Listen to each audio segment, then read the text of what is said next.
మేము చిన్నగున్నప్పుడు మా అన్న వాళ్ళ ఫ్రెండ్స్ అంతా కలిసి వినాయకుడినైతే తీసుకొచ్చేదండి మాడకట్లో పెట్టడానికి. అది గూడా హైదరాబాద్ నుంచి తీసుకొచ్చిన వినాయకుడినే పెట్టేది. అంత స్పెషల్‌గా ఉండాలని జెప్పేసి. అది తీసుకొచ్చి వినాయకుడినైతే మా ఇంట్లోనే పెట్టేదండి. వినాయకుడికి సంబంధించిన డెకరేషన్ ఐటెమ్స్ ఉంటాయి గదా! అవి గూడా మా ఇంట్లోనే ఉండేది. మా అమ్మ అయితే ఎప్పుడు తిడుతూ ఉండేది. ఎందుకంటే అవన్నీ మూటలు, మూటలు ఇంతింత పెద్ద మూటలు ఉండేదండి. అవన్నీ సర్దలేక యాష్టపడేది పాపం తను. అయినా గాని మా అన్న వినకపోయేది. అన్నీ ఇంట్లోనే పెట్టుకునేటోడు.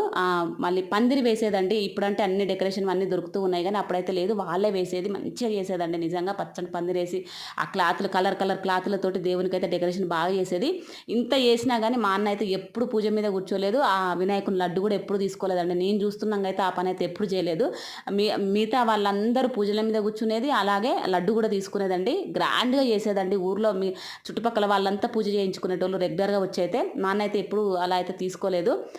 ఎందుకు చెప్తున్నానంటే పని చేసిన వాళ్ళకి దేవుడు ఏమో మరి ఆ ఫలితాన్ని ఇస్తాడో ఇయ్యడో తెలియదు గానీ